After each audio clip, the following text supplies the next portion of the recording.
That way anybody who may miss this part, they can hear that. So the different ways, my mother was a teacher, and I kind of understand because I learned differently myself. My son, he has a slight bit of Asperger's, and most people wouldn't even know it if I didn't tell them, in dyslexia and things like that. So I understand, like, everybody learns differently.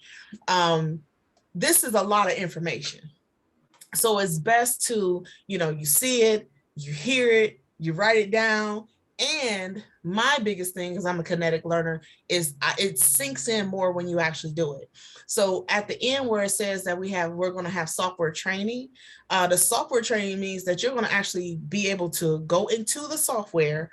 I'm going to give you different practice tax returns. So it's going to be, how you pronounce tax return, and you'll have a tax return that you receive from the tax professional. It's not going to look like that. It's going to be a sheet of information that tells you about that taxpayer.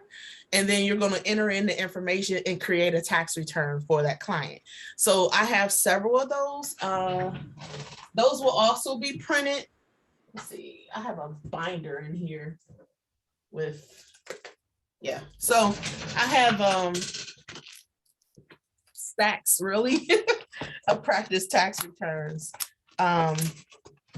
Tutorials and different things, and I have two different types. So I have probably about 15, maybe 10 to 15 different returns you can do to practice on the client. So I already talked to my representative, and he gave me a demo link. So I'm going to send each of you a demo link for the software. It'll basically navigate just like the regular software, and you'll be able to put in the client's information. Now, I'm doing the demo link for that because I don't want you guys to have extra names in your actual software you're going to use for the tax season. Okay. It's going to look the same though. You'll just have different logins. Okay. So it's a demo, but it's basically going to be your practice. And the way he was explaining it to me, basically as my developer, he was saying that, how was he saying it? It's made to where it will be easier if each person created their own account with it. Okay. So you all will have your own individual ones to practice in. Okay. So like, for instance, I don't know if you guys can see this or not. I don't have it scanned in. I don't think I do. Actually, I might. I have to find that. I'm pretty sure I do have it scanned in somewhere. But as you can see, it has like example tax return, has a client's name, social, the filing status. Actually, let me show you guys something. Yeah, it's just kind of like I watch the videos, and then it's like I want to be able to, I don't know what to study. Yeah, right. What I mean? I might be out speaking, but I don't know. I might be the only one who really don't have a tax background. Like, I don't know nothing. No, it's the majority here don't have a tax background. Okay. And like I said, that's understandable. But I have to give you more foundation than you'll actually use. Okay. Especially the first year. And if you just kind of like stick with my advice on what to concentrate on the first year, just like I said, the first time, the majority that you want to concentrate on, and it's going to seem backwards because if you're like a given person like I am, it was really hard for me to be like, oh, I'm targeting certain people, but it's reality. The reality is, it's a certain demographic of people. Thank you. Demographic that you make the most money with. Mm-hmm. And I think it'll help, like, even with my this is mainly why I'm doing it, because like I work with, by me having that nonprofit for single parents, like, I mean, you came and spoke there. It's like, mm-hmm. This could be an additional service that I can help add on with my clients. You know what I mean? Right. And you ultimately have running your own office. You can set your own prices and fees. I don't advise you setting them too low, though. I want you to make some money in it, and they're going to go get it done anyway, and they're going to pay those fees somewhere else.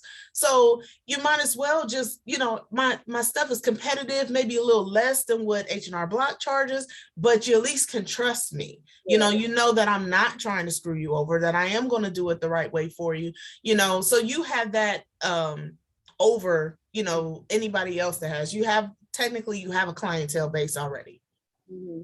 you know, and they trust you because you are trustworthy. It's you know, it's just different things. It does take certain characteristics, you know, for people to trust you to do their taxes, especially as a first year. You know, when you come in new to the game, it's good to already have a reputation with a group of people, whether if it's your family, friends, you know, or if you have an existing business, things like that. And that's why I say, like with Stacy, you know, she has a clientele, completely different industry, but she at least has a clientele. So that can kind of help her transition into it. And don't think, ladies, if you don't have, you know, an existing business or something like that, that it just means that you're just going to fail. That's not the case. There's always ways to work around that, but you just kind of, I'll say it again, and I've said this multiple times, your friends and family, yes, that's where you want to start at, but you don't want to feel like if they say no and don't come to you to take it personally. They're going to know you for what they know you for. So it may take some time. Look, I've been doing this. I just posted this that on December 29th will be 11 years that I've had my tax business. This will be my 12th tax season starting in January. I have friends and family that have not come to me to get their taxes done. The only time it's frustrating for me at this point is when they go somewhere else and get screwed over. Yeah. And then they come to me and say, hey, can you help me with this? And I'm like, now see, you knew what I did and you know what I have been doing, you know. Now you want me to fix it, and fixing somebody's problem is usually a pain versus, you know, doing it right from the beginning. Okay. So you'll run into that. You just can't take it personally. But again, don't limit yourself. Your friends and family are what's called your soft, gosh, where my brain, your soft leads, I think is what it's called. Okay. Or hot, warm leads. And then you have the cold leads of people you don't know at all. But the warm leads are your friends and family. That's who you start with, but don't limit yourself to them, because a lot of times the cold leads, they don't know anything about you. They don't know whether or not you are an expert or not. If you present yourself in a professional way and in a educated way, then they'll say, oh yeah, I'm coming to you. I meet people all the time on the street. This thing right here is what gives me business. This. Running my mouth, being nice. Hey, how you doing? Oh yeah. And you, especially during tax season, things pop up. And hey, it gives you an opportunity to talk about your business. And you can do it casually, very casually, and just say something like, oh yeah, it's been, you know, this season has been kind of crazy. This year has been really crazy, you know, with all these changes to the tax season. It's hard for me, you know, difficult for me to explain that to my clients. Oh, really? What do you do? Oh, well, you know, I have a tax business, that's the industry that I'm in. So, you know, but hey, as soon as that information comes out, I'll make sure my clients know. Oh, well, where are you located? And it goes from there. You either have a business card to give them, and even if you don't have a physical location, if they ask you, well, where are you located? Well, you know what? We actually are in the digital age right now. Everything we do is virtual. So you could just pull out this really cool app that we have, upload all your documents to it and make it simple as simple can be. We give you a call, do the interview, find out more information about you, process your return. You don't even have to get out the bed if you don't want. As soon as your return is done, you can sign it electronically and we submit it. And if you want an advance or anything like that, you just let us know. And then you can get that advance direct deposit into your account within 24 to 48 hours. Really? Yes, isn't that awesome? You know, like you just hit them with those things and they're like, oh, okay. Yeah, I'm definitely call you. And then the other question is always get, well, how much do you charge? Well, what I charge is usually based on what you have, you know, the difficulty of your return. What all do you have? You know, and they said, well, I just got a W-2. I just work a job. Oh, okay. Well, it's going to be probably my minimum, anywhere between $150 and $200.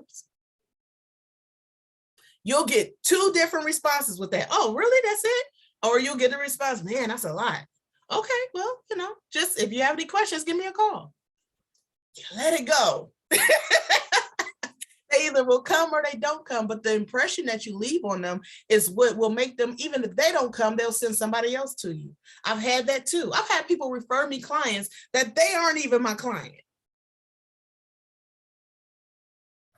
So it is definitely, you know, something. I go off on a tangent. Y'all know I love what I do. So, but you know, it's just, it's definitely something that you can be very prosperous in.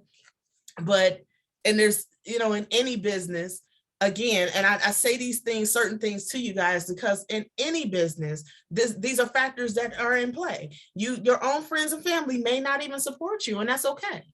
The less you give it energy, the less it's going to affect your business. So just, I tell you that up front. Just know now, don't count on them to make money. If they come to you, great. But if they don't, and if they say, well, yeah, I think I'm gonna go, because that's another thing. They can already have a tax professional that they are comfortable with. That's another thing. That's not, it's like going to a doctor. You go to the doctor, if you like the doctor, you're not going to change doctors. Okay. And that's the same thing with the tax business. If you are already at a tax professional that you're comfortable with and you trust, they're not going to come to you, but they may still send you to other people. So if they say, well, you know, I got a tax professional I actually like, and I'm doing well with, it's like, okay, well, you know, if you have anybody else that knows, if you know anybody else that needs to get their taxes done, send them my way. I'm trying to build my business. And they're like, okay, sure. Now it helps to add a little bit more to that and to say, well, you know, this year I am doing referral fees for people who send me returns. And I don't do referrals if that return is not paid. Okay. So they asked me how that goes. Well, the return, you know, once you submit a client, the client's return comes back and it's paid, then that's when you get your referral fee. Because I mean, you can't pay a referral fee if you don't get paid. So, all right. That's enough of that, right? Any other questions before we get started? Okay. I'm gonna figure out if I could print it out, Randy, to where it's the slides and have the lines on it. It does make it smaller though. So if it's a lot on that slide, I'll probably do like 2 to a slide or something like that. But I'll figure it out and I'll save it as a PDF and I'll upload that. Okay. Or email it to you if it still takes me forever to get this online stuff revised. All righty. So we're going to be talking about income some more today. Today I want to be a cougher, I guess. So forgive me ahead of time.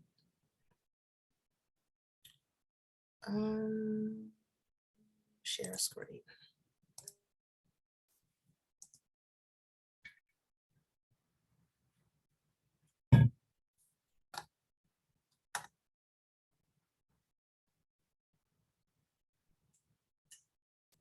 Let's see. Okay, so it would be handouts. Handouts. I figured it out. Because I think I'm still on the print part. It doesn't have the lines.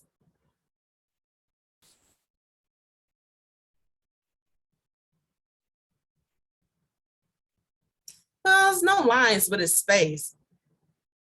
Is that good? Okay. Alrighty. Now, if I only print out one on each page, though, I think each section is about between 30 and 50, depending upon what section I'm in, slides. So I would rather you guys not have to print out all of those pages.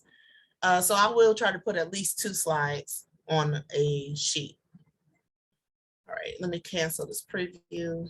So at least I figured it out. Okay. All righty. So today we're going to finish up income, and then we're going to go into adjustments of income or adjustments to income. And go.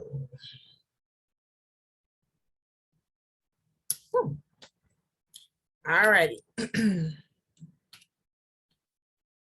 All right, so one of the income, of course, things that we kind of touched on before, but is retirement income. Retirement income documents, like I said, you're going to deal with the 1099-R. That's going to be usually the main retirement document that you're going to see for distributions. Distributions, basically, you know, what they get paid. And the 1099 is like the W-2 of the retirement distributions. So it says, you know, what forms are used to report retirement income. That again is the 1099-R. 1099-R can have different things on it, but they're basically going to be the 1099-R. Okay. You got railroad benefits, just a lot of different things, but look for the 1099-R. And then the forms indicate the amount received, the taxable portion, and the taxpayer's cost or investment, if it's that type of retirement plan. And then you'll also have plans that are funded by either before tax or after tax contributions. The funding status, now let me say this before I go into all of these details, because I was looking over these slides and I'm like, this is a lot of information regarding retirement benefits. I have never to this day still seen a railroad benefits or any other things outside of what is just the 1099-R. That's the only one I have ever seen in the last 15 years. Do the other ones exist? Yes.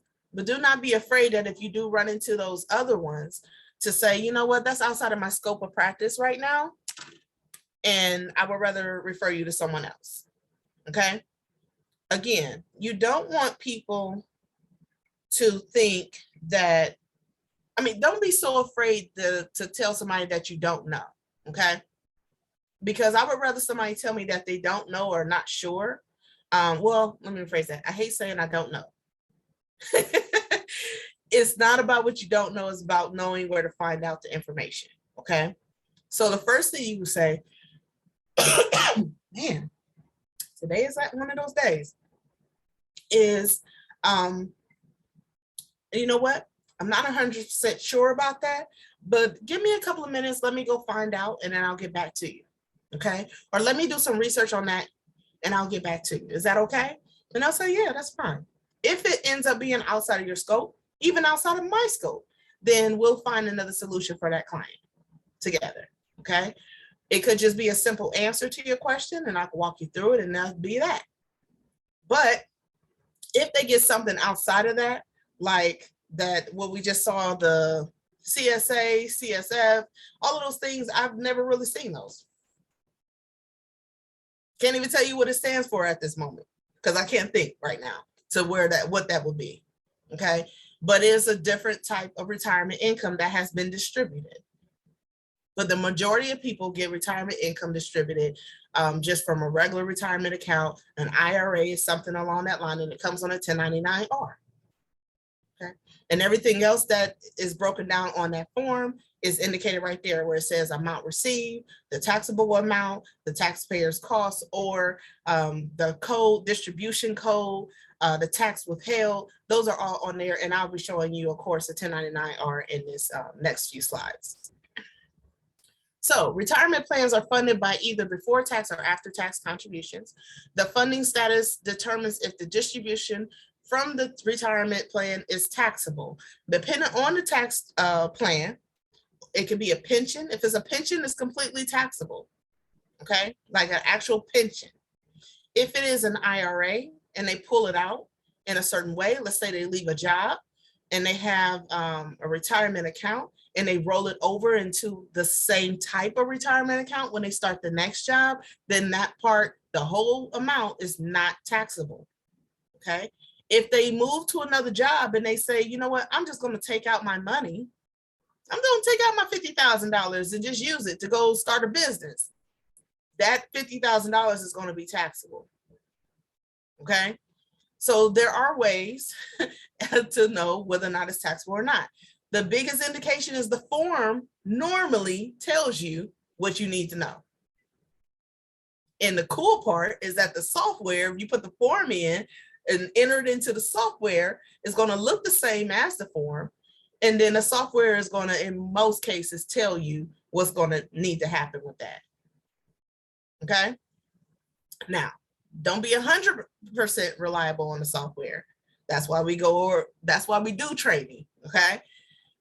But just know that the software in most cases will pretty much guide you. to what you need to know. Okay. So if the taxpayer did not contribute to the retirement plan, all the distributions are fully taxable. So if their employer contributes and they don't, then then when they pull it out, it is taxable. Okay. If the taxpayer made all contributions to a plan with before tax dollars, the entire distribution is fully taxable. So let me say that again. If the taxpayer made contributions to their plan and they weren't taxed on it, that's what before tax means. If they weren't already taxed on it, it's going to be taxed when they pull it out. At some point in time, it's going to be taxed, whether if it's before they put it into the retirement plan or after. IRS is going to get their money, or I should say the government's going to get their money. If the taxpayer made all contributions to a plan with after-tax dollars, then the distributions will partially be taxable. So they still might be taxed on it. Not always the indication, but they still may be taxed on it. An example of that would be like, they may not be penalized with extra taxes, like pulling the money out before they actually retire or something like that. But if the overall income puts them in a different tax bracket, then it will be partially taxed. Okay. So the overall income added to their income still is going to, maybe put them in a higher tax bracket. Therefore, they're still going to pay taxes on it. They just may not pay as much taxes on it if it wasn't taxed at all. Okay. So what you'll see on that is when you see the form, it'll have the gross amount, and then it'll say taxable amount. And it may be nothing there. It may be the same amount. It may be a different number. But the key is always enter it in the way it is listed on the form. Hold on a second.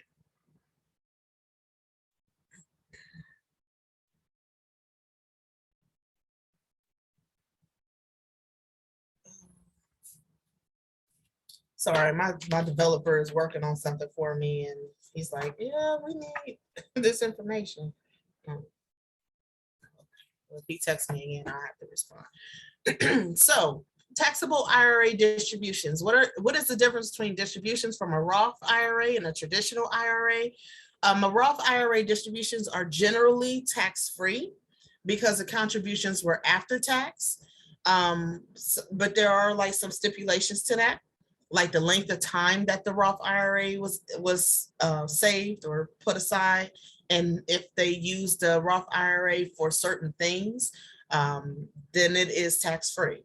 Traditional IRA distributions may be fully or partially taxable because the contributions may have been deductible or non-deductible. So a traditional one could really go either way. Okay. Again, pay attention to the distribution codes that are going to be in the boxes on the form, and what the form states. Additional taxes may apply to non-qualified distributions from a Roth IRA. Taxpayers who made non-qualified Roth IRA distributions should be referred to a professional tax preparer. So if somebody was going to, let's just skip that part. And I say skip that part because you are a professional tax preparer at that point. But again, if you have questions, you can always call me on it when I can look at the overall picture and let you know whether or not it is going to be taxable or not. That sometimes it requires you asking the taxpayer more questions, like whether or not, again, if it was taken out after they quit a job, or say they were fired or something and they still got their IRA money, if they rolled it over to another plan of the same, not similar, but same type IRA plan. Just different questions like that have to be asked to the client to know whether or not it's supposed to be taxed or not. Distributions from simple and SEP IRAs are in scope, because that should be in your scope as a new preparer, because they are taxable and are generally reported on the return just like taxable traditional IRA distribution. So it's going to automatically be taxable. Sorry guys, I'm keep trying to scroll down the screen and I'm going to the next slide when I scroll down. So I'm trying to get around these different things on my screen. Okay.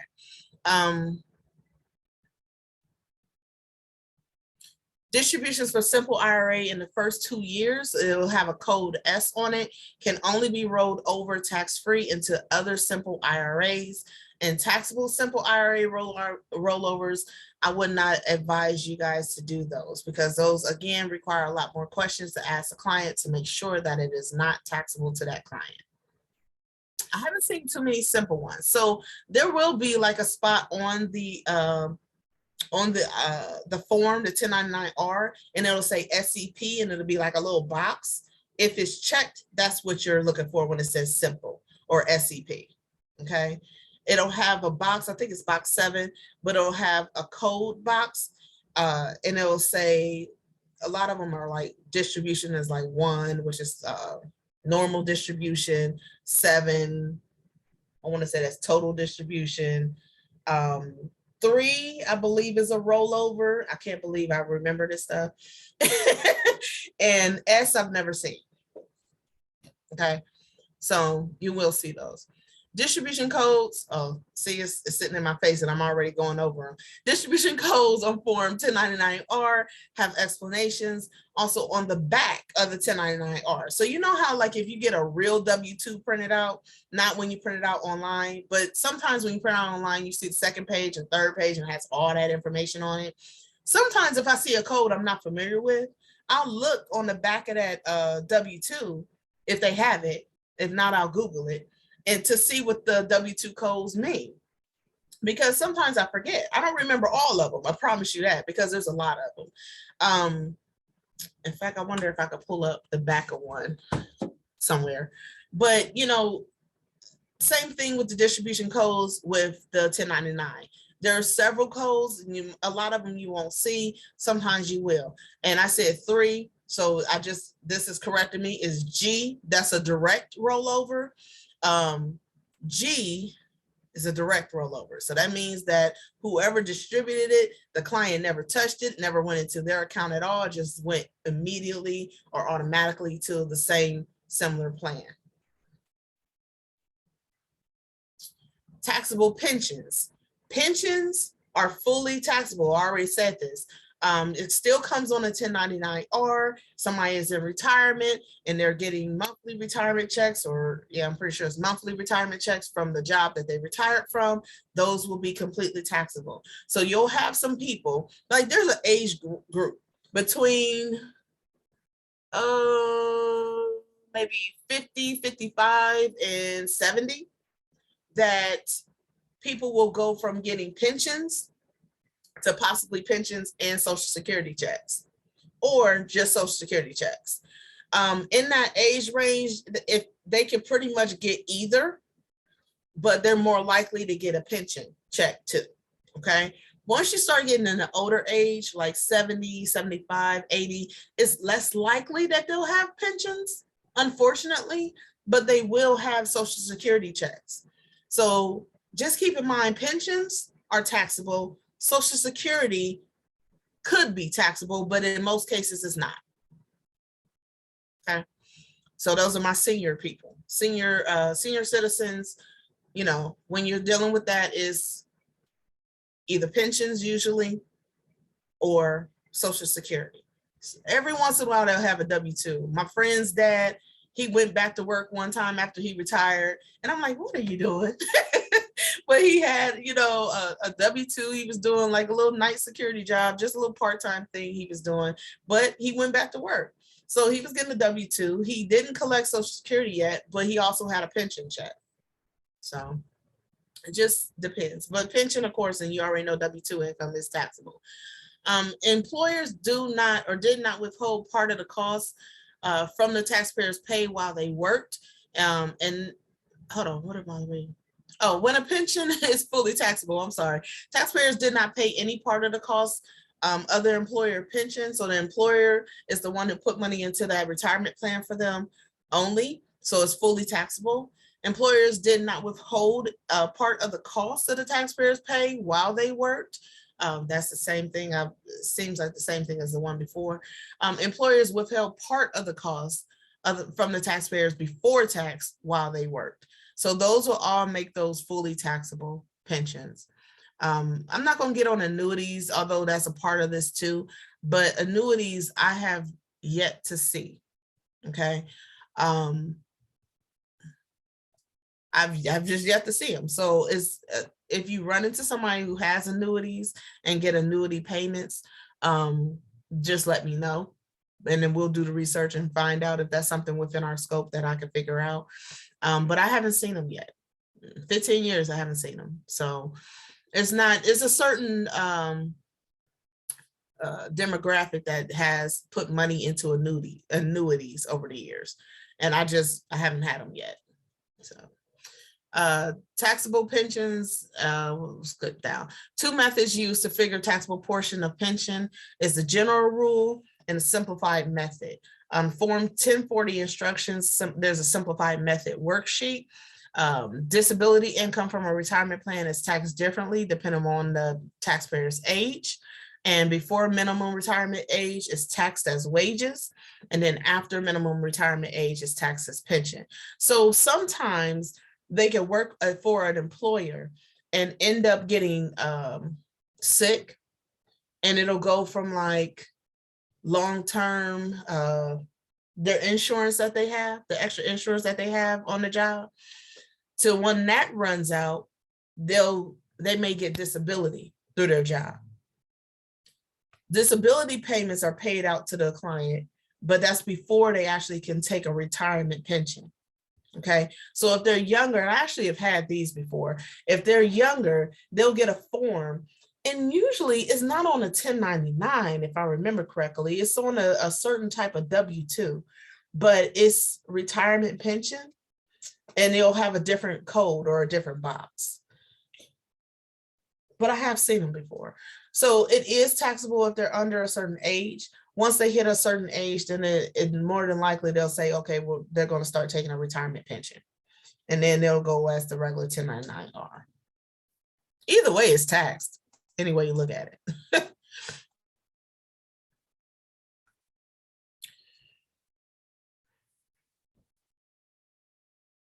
I'm not going to worry about that part, because this really is just, okay, so it says some distributions are subject to additional taxes.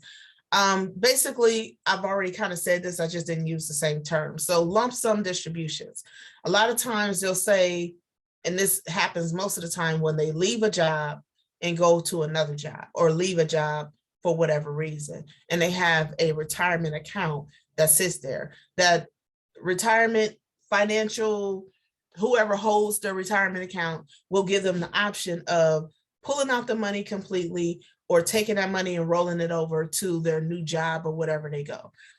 I've seen this more times than I would like to, because most people, when they pull out this money in a lump sum, they don't realize they're going to have to pay taxes on it.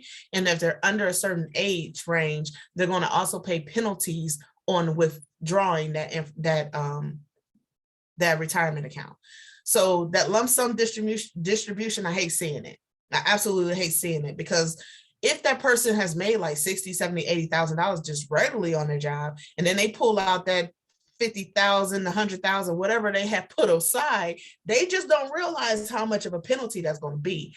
And for where they may get a refund in the past, or they may not owe, period, that year they may owe because of that. Okay, so I really don't like seeing it if they're going to pull out a lump sum. And I do have some good clients that will call me before they do it and say, hey, this is what I'm thinking about doing. What do you think? Or how is that going to affect me? That is best, because then I can at least prepare them ahead of time mentally and say, okay, so if you pull this out, make sure you have the 15-20% taxes taken out of it, because you're going to definitely end up paying, not only the regular income tax, but you're going to be paying a penalty too if they're under a certain age. Okay, so I'm glad when they do call. Premature distributions, basically you pull out money. It may not be the full amount, but again, it's being pulled out before you're actually retirement age. Again, you'll get penalized for the amount of money you pull out if you're not retirement age. Okay, so not only taxed, regular income tax, but you'll also be penalized. And then it says required minimum distribution. So once you do hit a retirement age, there's a certain amount that you're supposed to pull out every year. Even if it's just a little bit, you're required to pull out some of your retirement money and your pension, some of it every single year. It's a minimum amount of distribution that you have to take. So some people who may be retired and say they still work, or who've gotten like a little part-time job, if they don't necessarily need the retirement pension income right now, they still are required to take out at least a minimum amount. Okay. I'll just skip the last part. When to adjust withholding. So you're going to discuss with the taxpayer if they owe $1,000 or more on their tax return. So this is basically generally if you notice that when you're doing this tax return, one of the things I tell my clients, especially new clients, one thing I don't guarantee, if you're a first-time client with me, I cannot promise that you do not or will not owe this year, only because I don't know what you did last year that led up to this information that I have in front of me now. That's a speech I give regularly to new clients. Okay, before I start diving in, before I start looking at it, I am not going to promise that you will not owe or that you're going to get a refund, because I don't know what you did last year yet. Okay, but one thing I can say is that if I'm looking at it and you do owe and you follow my instructions going forward, you probably won't owe anymore unless something drastic changes, out the norm. Okay, so there's sometimes it's a necessity for you to adjust or help your clients adjust their withholding. If they owe more than $1,000, if they are not adjusting their withholding and not ultimately taking or making quarterly estimated tax payments, and they owe again over a certain amount in the following years, the IRS can actually start penalizing them for not making estimated tax payments. Okay, so it's not good to owe the IRS several thousands of dollars every single year. If you are owing, you definitely want to make estimated tax payments as a taxpayer, or you want to adjust whatever you need to adjust so that you don't end up owing every year. Okay, say they are a business owner and they're being taxed as a sole proprietor. So as a business, which means that it's on their 1040, they have a Schedule C. Okay, regardless of being an LLC, the IRS does not acknowledge LLCs. It's called a disregarded entity with the IRS. So LLC can be limited liability, but the IRS says, okay, that's cute, sounds good and everything. How do you want to be taxed? And most small business owners are taxed as a sole proprietor, which means it goes under 1040. Okay. If they, with their business, has a net profit that is causing them to owe money every year, then you want to take that average net profit and divide that up, or what they owe from that, divide that up times 4, or divide that up by 4, not times, that's two different things. Divide that by 4, and that's how much their quarterly payments or their estimated quarterly payments should be the ongoing year. There's actually forms in the software that you can follow through and fill that out, and it'll print out an estimated tax form and even vouchers for your client if that's what they want to do going forward. Okay. I'm the type, though, I like to either make adjustments or help change their actual tax structure and see if that's a better fit for them. It's not for everybody, but it may be for some people. Okay. Partnerships are a little bit different because they're already separated. And if you do have a partnership, a lot of times they get what's called a K-1, which is a distribution. And that K-1 is filed on the tax return, but it's not on the Schedule C.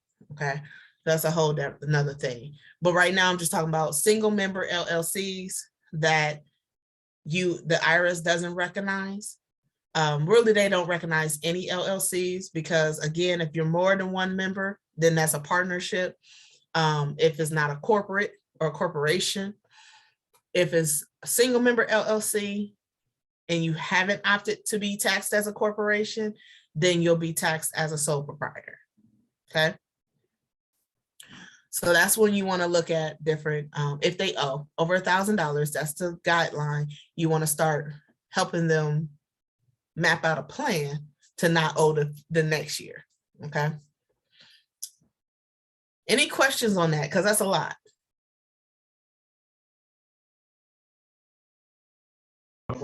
Yes, I had a question. Mm-hmm. Like, how will we know what to do to map out those things to make them not have to pay? Call me. Starting off really, because it's like, other than knowing, you can go in, like if you become familiar with the system, and you can pull up the form where it says estimated taxes, which I'll show you guys where it is. But if you pull up those forms, it'll tell you what to enter in to print out those vouchers for the client. Okay. And just because you print it out does not mean that they actually have to pay it that way, but it's a good guideline for them. Okay. Okay. Depending upon what's actually causing them to owe. If, say, going back to the retirement income, let's say they pull out a premature distribution. In other words, they said, you know what, I got some bills to pay. I got this retirement information or this retirement account sitting over here, and I'm working this job. I'm gonna go ahead and pull out 20 grand so I can pay off these bills. People do it all the time, and it drives me crazy because I'm like, you're not retirement age, you're going to pay penalties on it. And although you're taking this money to pay down some bills, now you're going to have a higher tax, payment, or you could potentially owe, and it just kind of is like a vicious cycle, right. And the worst part is when people take out money again to pay their tax bill. And I'm just like, you're just going to keep doing this over and over. And it's just a cycle. It's a vicious cycle. But let's say they did take out that money or whatever, and now taking out that money that current year or the prior year, it was making them owe this year. Okay. So they owe, let's say they owe for 2020's taxes, or what year is this? 2021 taxes. Okay. That's something that's not the norm. If they don't plan to take out that money again and again and again, then we can assume, if they didn't owe the year before that and they didn't take out the money, that if nothing really changes too much, the next year they're not going to owe.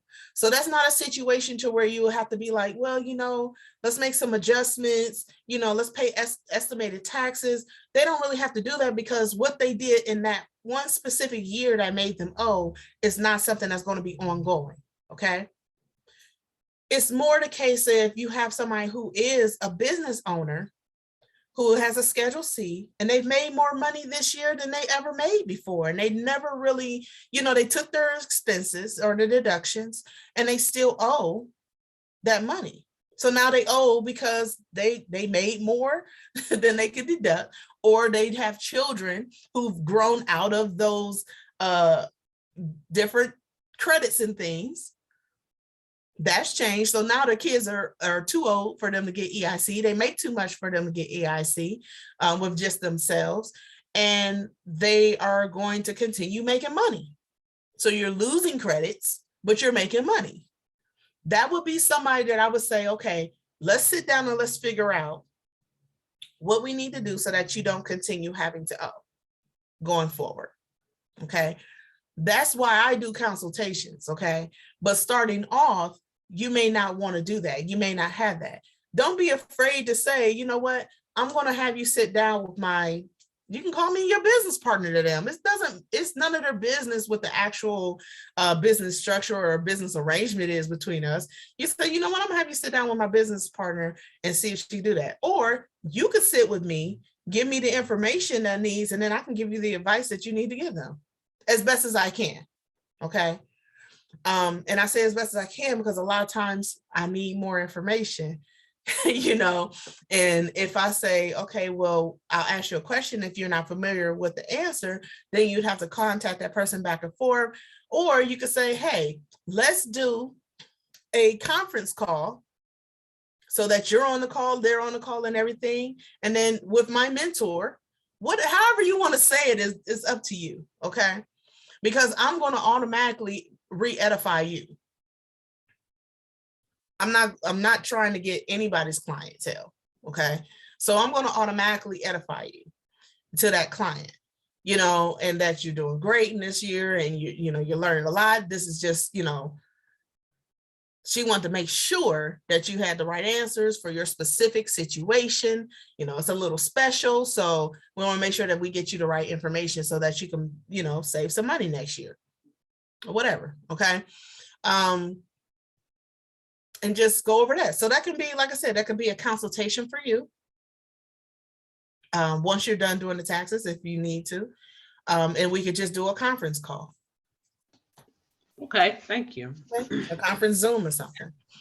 There's a way around everything. I promise you guys that. Like, if you're just selective and creative in how you say it without and still being honest about it, you'll be fine.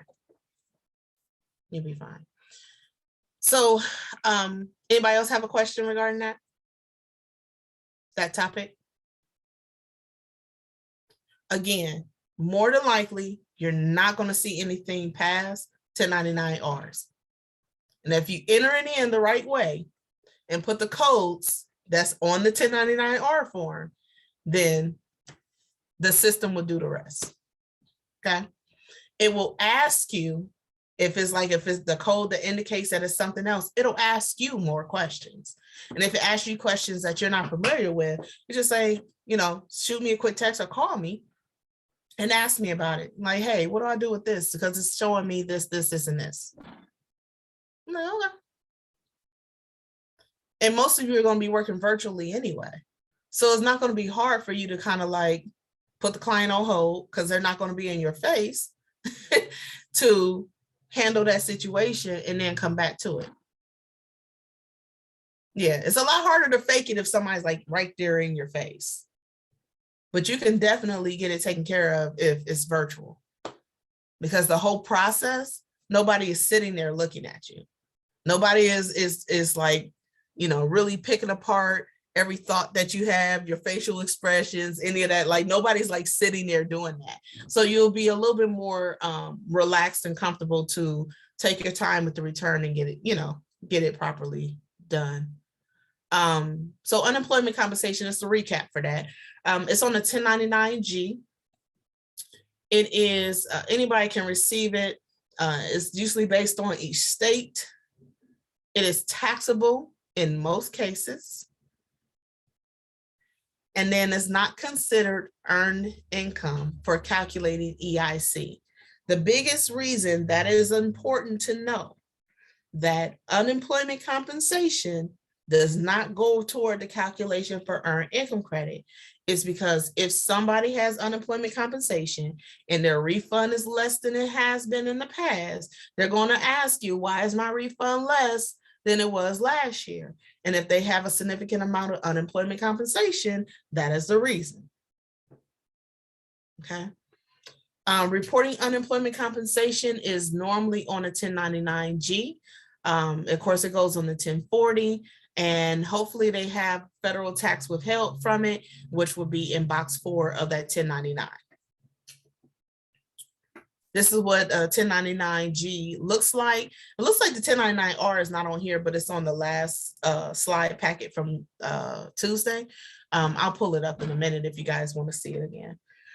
But the unemployment compensation is going to have the payer's name, which is who distributed the checks, the recipient's name, the federal ID number for both. So the EIN from the payer, the social security number for the recipient. What's most important is box 1 will have the total amount paid that year. And then box 4 is going to have the amount for federal income tax withheld. So the taxes withheld. Okay. Already said that. So in the software, you're going to enter an amount that's shown in box 1 and then enter the withholding amount. And the pretty much the software is going to do the rest. Social Security and railroad retirement benefits. Social Security benefits are paid out to people old age, survivor benefits. So if their spouse has Social Security and then they pass away, a lot of times they get that. Or if you have children whose parent has passed, they will get Social Security death benefits as well. Disability insurance. So if somebody has SSI where they are like children, if they get a Social Security check for being disabled, then their parent gets it on their behalf. You'll have those. And then you also have people who are not children or adults who have disability and they're not retirement age or 65 and older. They can sometimes get disability as well through Social Security. It's a monthly retirement amount or a monthly payout, and it's reported on a form SSA 1099. So there go that number again, 1099, but it'll say SSA first and dash 1099. When the client receives it, they always receive it in the mail in most cases, especially that generation. A lot of times they don't go online and pull off anything that gets this paper. And it's folded up and looks like it's about this big, but and it's folded up, and when you open it, it's like pink and white, or they call it red and white, but it looks pink to me because it's a little faded. Railroad retirement benefits, tier 1 Social Security equivalent benefits, and tier 2 treated as a qualified employee plan, and it's reported on a RRB 1099. So again, there's a multitude, I should say, of 1099s. But the cool thing about the software is that if you go into it and you click on, there's like a search box. If you put in 1099, all the 1099s will pop up. If you put in SSA 1099, then that specific 1099 form and page will pop up. So, you know, you don't really have to look too hard for it.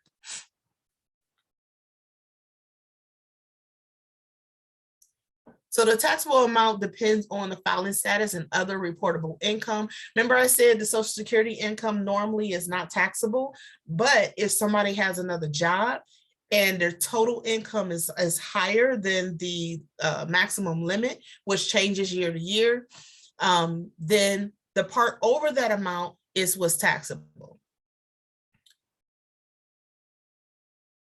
If the benefits were the only source of income, the benefits are generally not taxable, and the taxpayer they don't even really need, if that's all they have is a Social Security and they don't have W-2s, they don't have a pension, and they don't have any other real reason to file their taxes, then there's no reason for them to even file a tax return.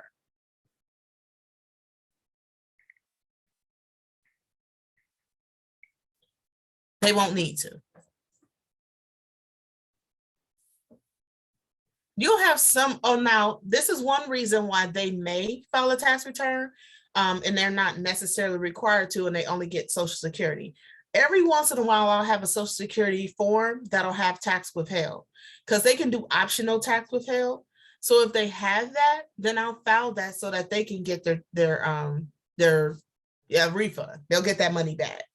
Okay, so you still, if they get Social Security, and they bring in the form, or they send in the form, or their caretaker gives you the form, you still want to see it. Don't just automatically assume that if they have Social Security benefits that is not going to be taxable. Look at it, ask the other question. One of the main questions is, do they have any other income that comes in?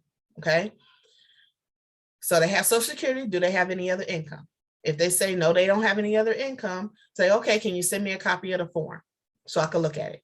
They can take a picture of it, send it to you. Look at it, make sure it doesn't have any tax withheld. If it doesn't have any tax withheld, tell them, oh, they're not required to file. That's normal circumstances.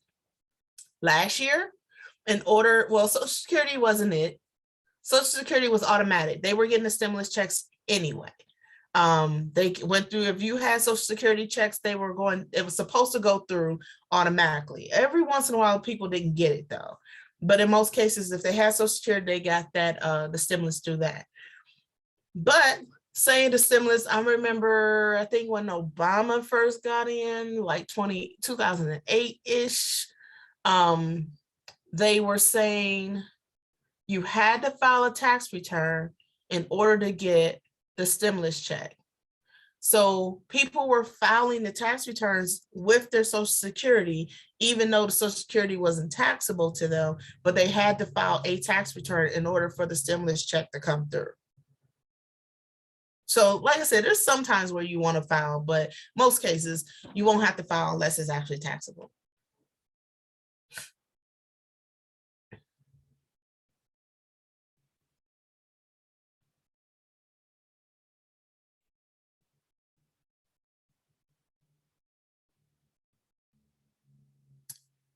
Okay, so I haven't seen this at all when it comes to Social Security, but I'm familiar with it happening. I just, as a tax professional, haven't had it sit in front of me. Okay, so it's saying lump sum benefit payment. So a lot of times, like for instance, my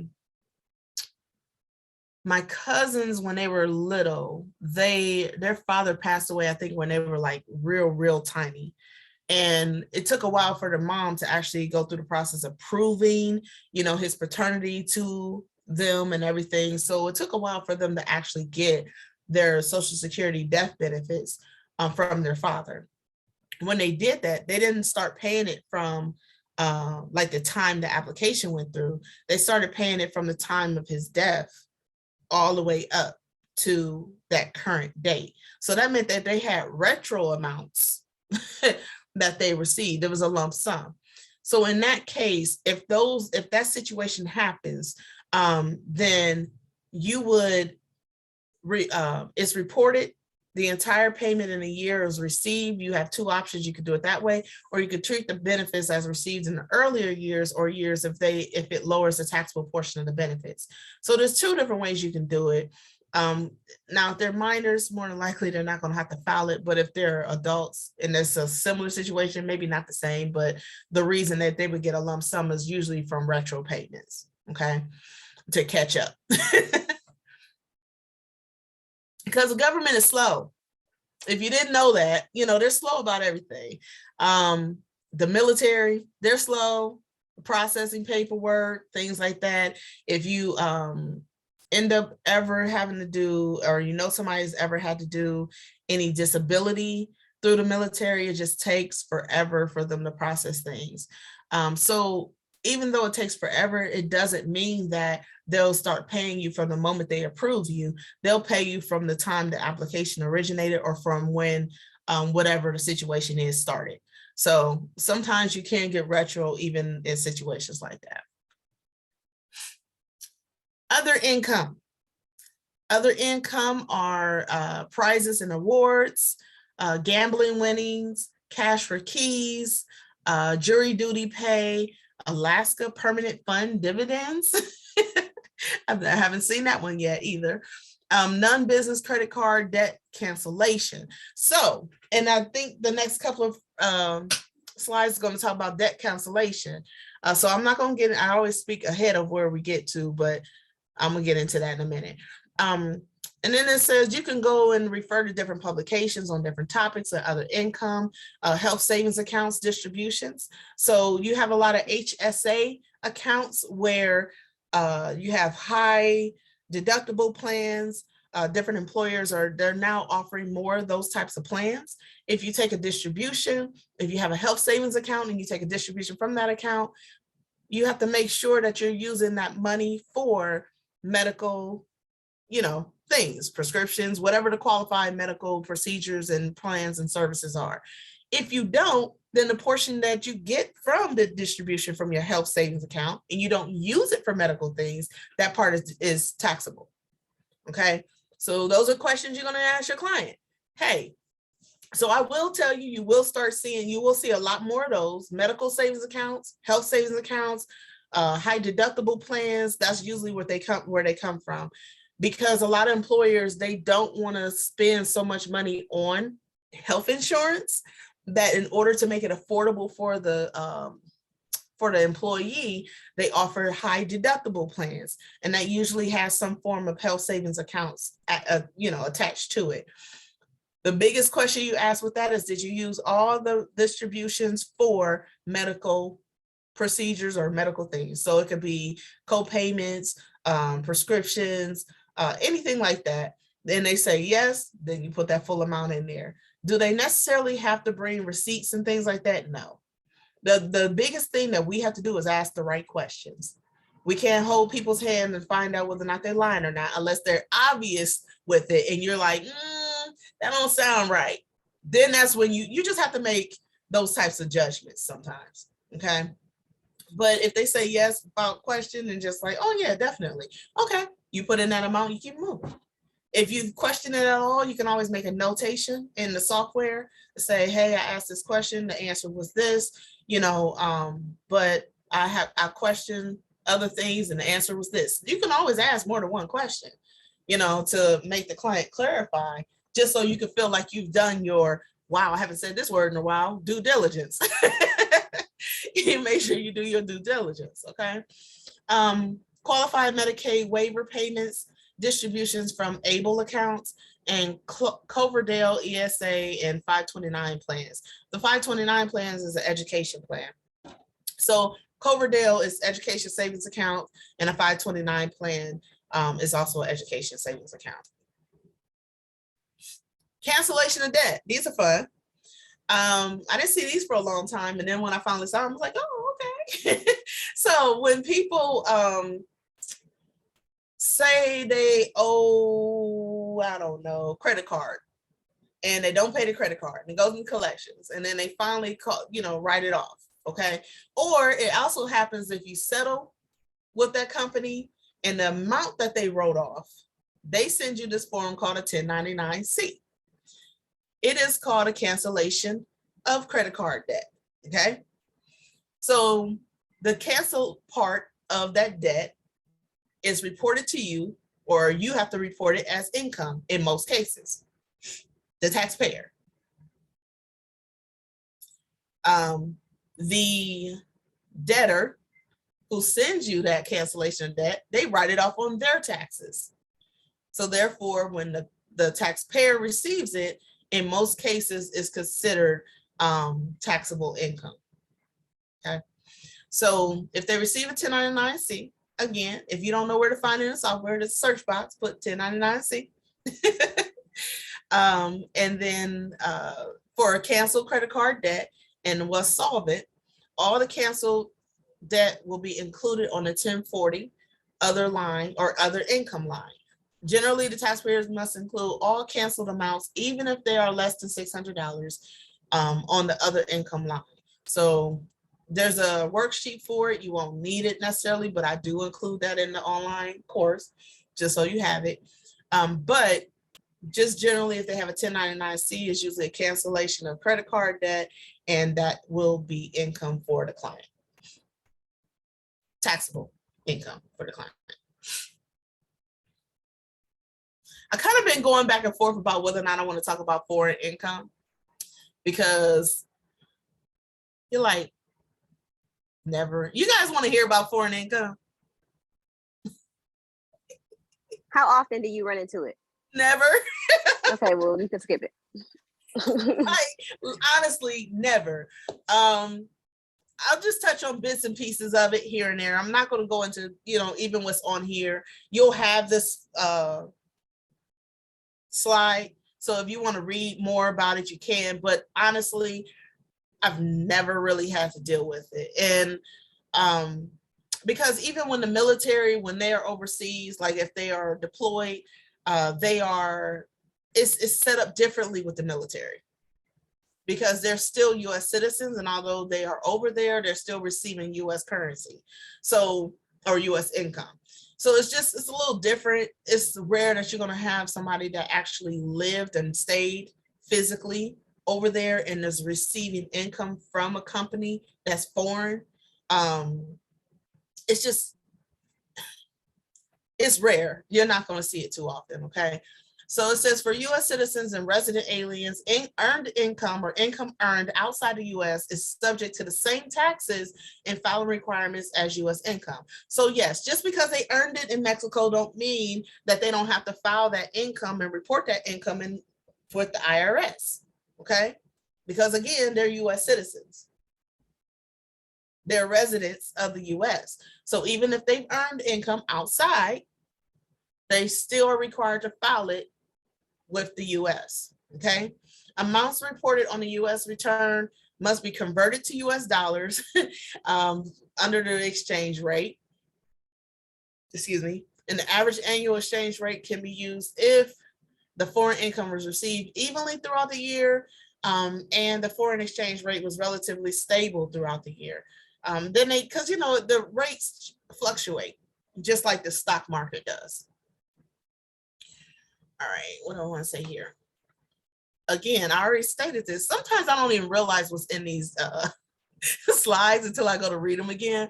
But it says it does not apply to members of the armed forces or to US government employees, because even though they may be overseas, they are still receiving US income. They're still receiving US currency. So it doesn't apply to them even though they may be overseas. Foreign earned income exclusion. So even if they earn money in another country, there's an exclusion or exclusable income that can be a factor here. So it says to be eligible, the taxpayer must demonstrate that his or her tax home is in the foreign country. So even it basically, if you stay there long enough, okay, or have dual citizenship, then sometimes you won't have to file that income under the IRS, okay?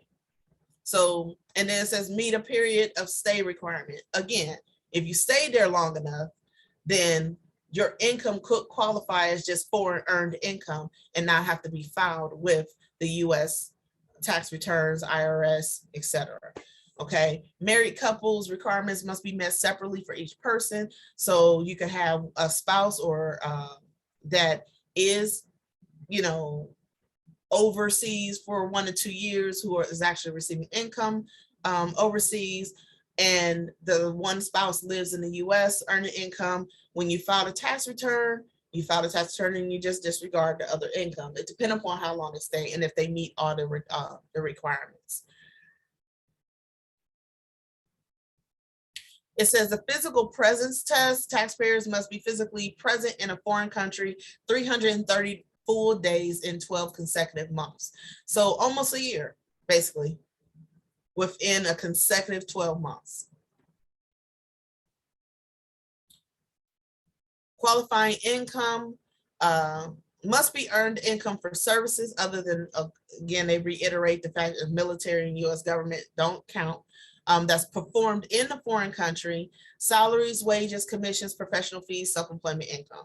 What types of income would not qualify? Dividends, interest, capital gains, alimony, social security benefits, pensions, and annuities.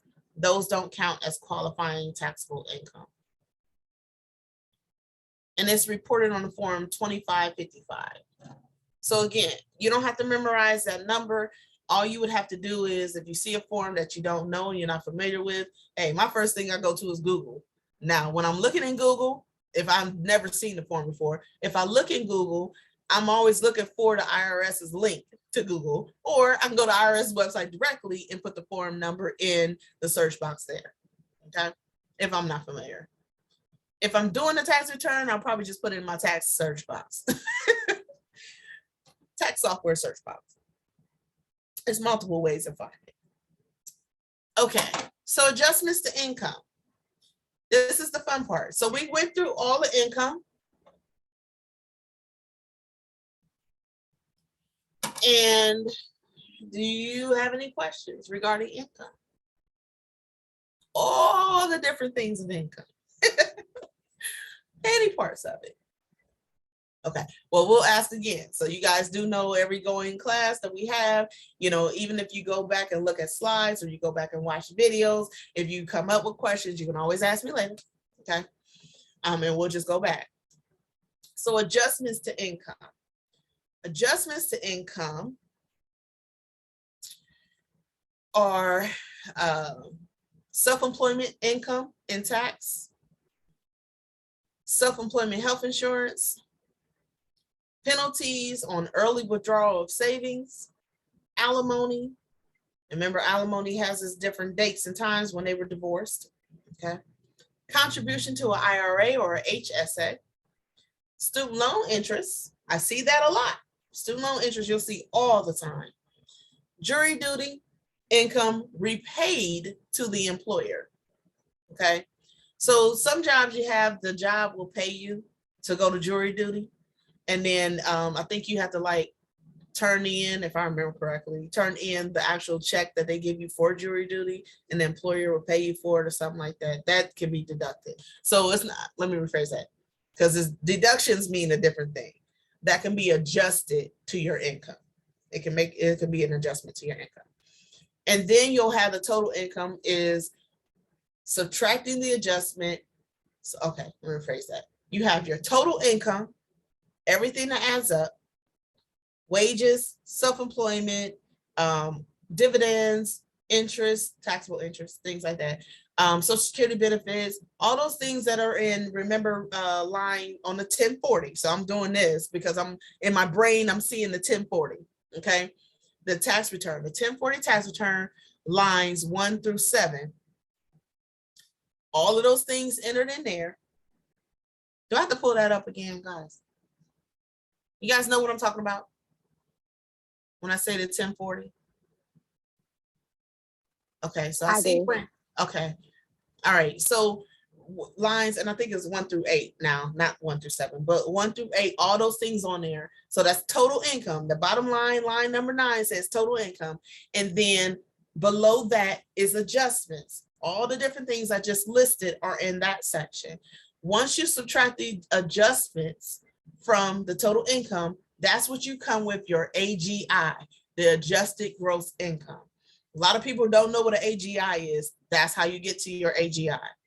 Okay. I know you guys have heard the term AGI before. No? Adjusted gross income? Have you heard that? Okay, so if you've done your taxes yourself and you go online and you do it, at the end before you sign it, if you don't have a PIN number, it'll ask you what's your prior year AGI. Does that sound familiar? No? Okay. Well, that's what it is, okay? Adjusted gross income. All right. It will be a term that you will hear often, okay? Just in case you don't know. And then it'll also be a question that you'll get often. AGI, what's an AGI? That's what it is. It's called the adjusted gross income. So one part of the adjustments to your income is the educator's expenses. So for eligible educators, they can deduct up to $250 of qualified expenses. It's usually kindergarten through 12th grade teachers who work a minimum of 900 hours during the school year. And they can take that deduction. So it's pretty much automatic. Anybody who knows teachers know they spend way more than $250 throughout the school year. It used to be that I would take any additional amount and put that on the itemized deductions, but that was removed in 2018. So, and that would have been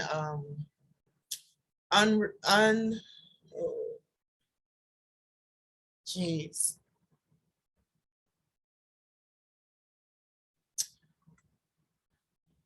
Trying to think of the exact term, but it's a form 2106. It's like unreimbursed job expenses. Okay. I think that's what it's called. I think that's the term, unreimbursed job expenses. So basically, if you have a job, a W-2 job, and you're spending your own personal money and your employer is not reimbursing you for that and they're not paying you back for it, whether if it's like education, training, if you have to go to conferences, mileage is included in that as well. Those are things prior to 2018 that you can actually deduct on your itemized tax deductions instead of taking a standard deduction. I had a lot of educators that I used to deduct more stuff other than that $250. When they changed that, then they lost that deduction, unfortunately. Okay. Another field would be like the medical field, the nurses and things, or who have to buy uniforms, just different equipment, shoes and things. That used to be an eligible expense for as a tax deduction, okay, as an itemized deduction, but then they removed it in 2018. So now you still can do the $250 though for educators. I do also, it's called paraprofessionals, I think is what they call them. So it's like teacher assistants. I also use them too if they are eligible. If they have the amount of hours, they're full-time and things like that, a lot of times they are considered educators too. Even if they aren't like full-time teachers or even certified teachers, if they are working in the education field, and I'll ask a few more questions, see what actually they do throughout the day, then if it's reasonable, I'll also allow them to do the deduction of $250 as well. Okay. So the expenses that qualify include books, supplies, equipment, other materials used in the classroom. And a lot of, you guys know how most public schools, they just don't have the money. A lot of teachers do come out of their own personal pocket for that. So the least we can do is give them the $250 back, you know, off their taxes. Expenses that do not qualify as homeschooling. So you can't be a parent and say, well, I homeschool my kid. I'm their teacher all day, every day. Can I get it? No. Sorry, no. Non-athletic supplies for physical education, and then supplies for health courses. Those are not included. But like the classroom decorations, paper, a lot of them have printers in their, I even had, this was crazy to me. I used to go to a school in Cleveland because one of my clients was a principal up there. I used to take my laptop and my printer up there and do taxes for a day, you know, so they would come in on their lunch break. And I found out that they had like printers in their rooms, their classrooms, that the school didn't pay for the ink or the paper. So they're paying out of their own pocket for stuff like that. It's just kind of crazy. So all of that stuff will go toward that $250. And do you have to see the receipts? No, but you have to tell them they need to hold on to their receipts just in case. Okay. And I always say, give my just in case speech. Just in case you ever get audited, you want to make sure you do at least have the records and your documentation, and keep that on file for at least a good, I say average of 7 years, but it's not that long. But I'm like, just in case, keep it for a good 7 years now. But maybe at least 4 years. The longer, the better. Go ahead, Brandy. So I know you said like you told them to keep it for their records, but if you were to get audited, would they ask you for proof of those receipts, or would you just get it from that client if you're ever audited? No, the best thing, the IRS answer to that question, the best answer, I should say, to that question would be when you ask the client the questions that I just named, then you would document that in your software. You just make a quick note, you know, talk to a client, or now use TP for taxpayer. Taxpayer stated, purchased classroom supplies, paper, ink, you know, whatever, decorations for the classroom, spent well over $250, deducted $250 for whatever, you know, full-time teacher or educator. If for my paraprofessionals, I would say paraprofessional in the class full-time has their own classroom.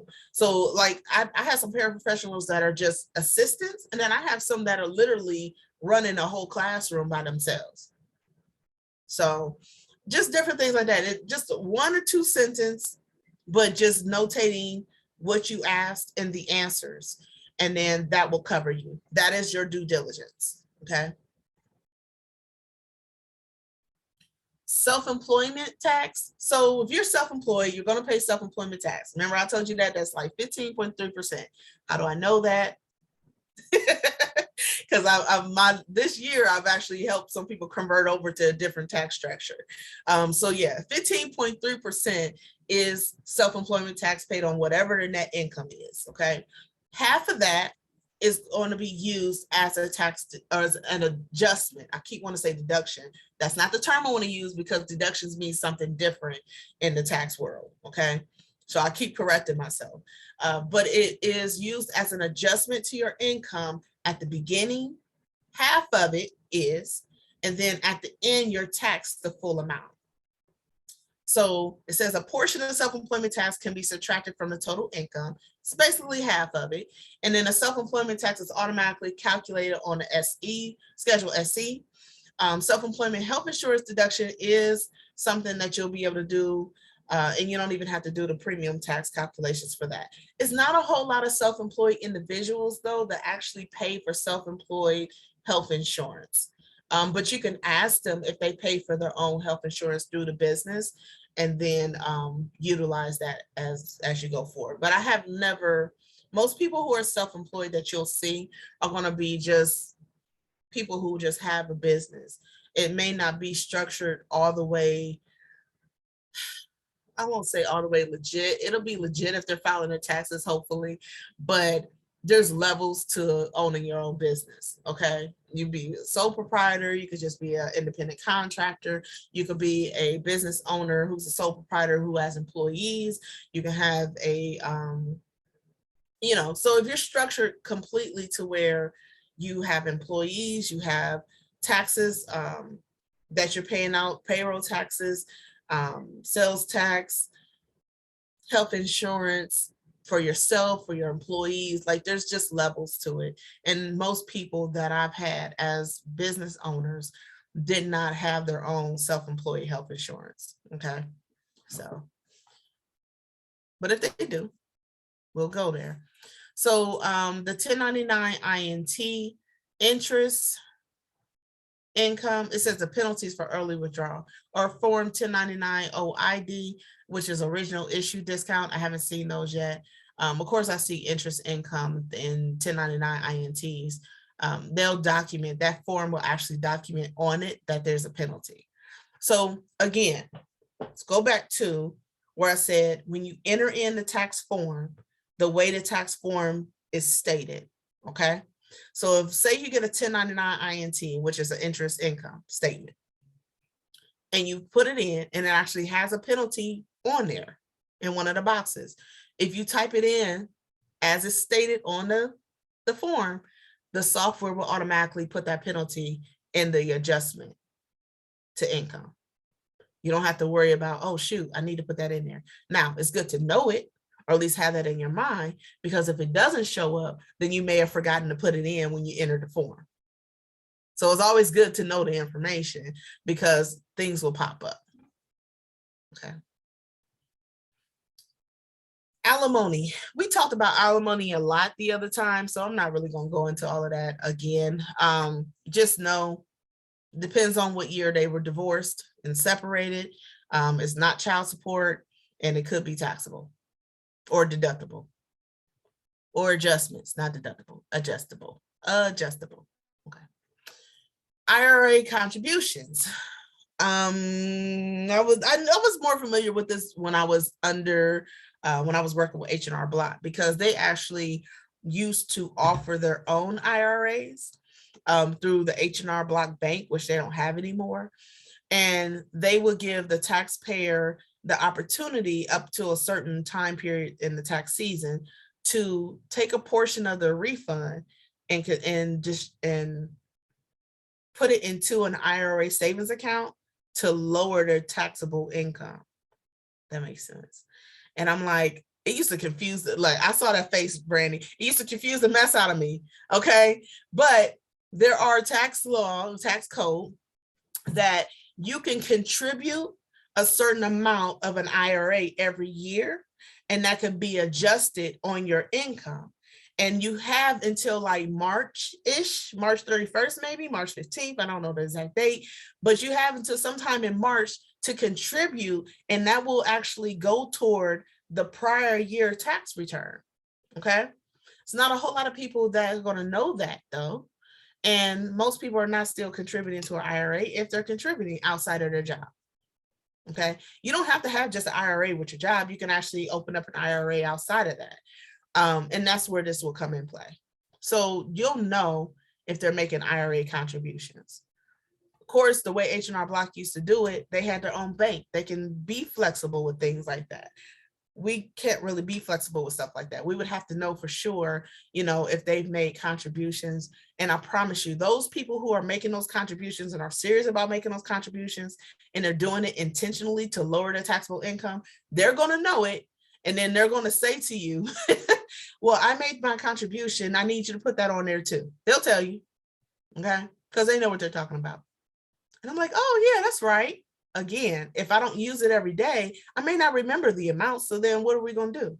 I'm going to go straight to the IRS's website, see what the deductible amount is up to for that current tax year, and then make sure they're within those guidelines. And as you can see right here, it says $6,500 if they're age 50 and older. So if they're a little bit older, they can put in more throughout the year. Okay. But how many people do you know that put in $5,500 a year into an IRA? Not many. Okay. So again, It's not something you're going to see often, if you ever see it. And the last time I saw anything like this is when I worked at H&R Block when I first started 15 years ago. Again, it just depends on what your clientele is. And my clientele has actually changed a lot. But it just depends on what your clientele is. Student loan interest. This is one you are going to see. Okay. Whether if they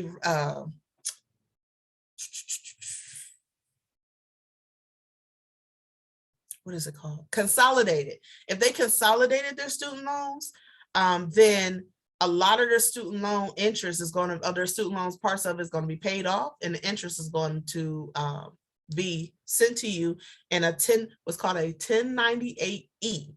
Okay. 1098s are usually, well, I can't say that because there's another 1098 that's mortgage statements, but 1098s are normally like have to do with education.